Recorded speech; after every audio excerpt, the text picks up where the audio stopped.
ช่เลิกเรียกเลิกงานมาเกลือป่ากันจักหน่อย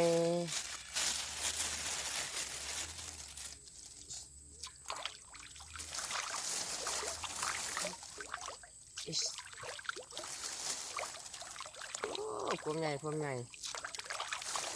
มาวันก็มาปั๊บจับเอาเลยบ่นี่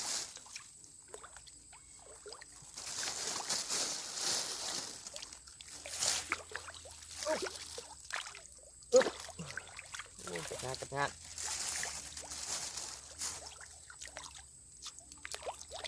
โอ้ยอดปลายังบุญานคนดีใกล้นึงกับบนี่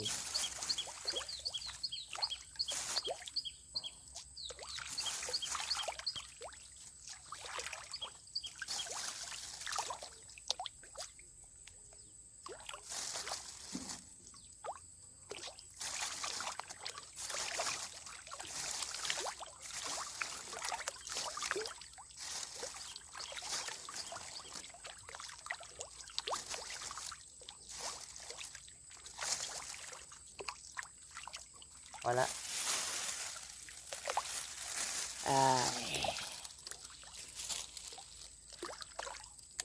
ปลากำลังใหญ่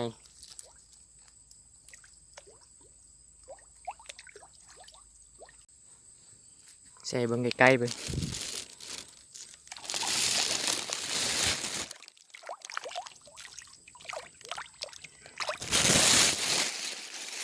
เห็น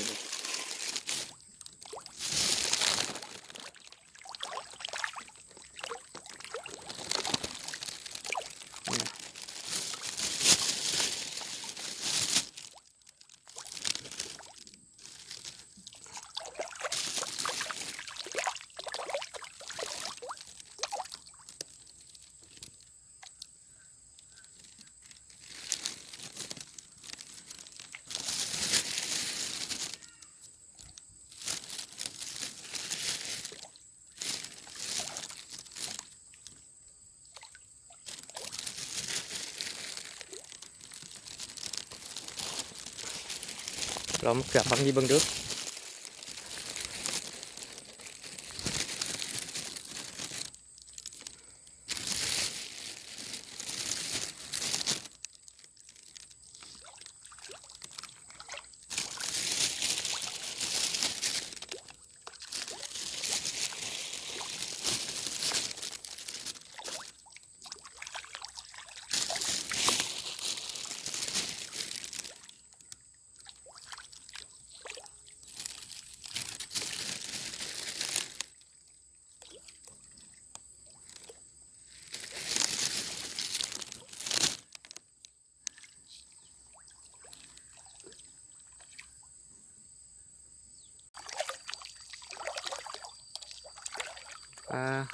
ปลานิลทอง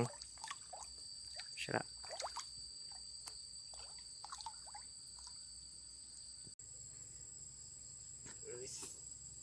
ไปยามเบ็ดกันใส่เบ็ดอันมือเต้านี่ดวงดึงดันนึงเพราะว่าเห็นมันดึงขึ้นนะ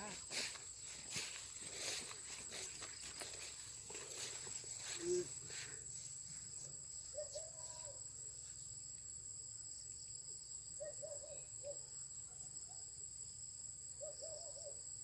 ้มันหนักอยู่เด้โอ้โอ้บุยให้มาจับโอ้หลุดไฟแดงมันอันนั้นน่ะมันถือตั้งแต่เศร้ามันเลย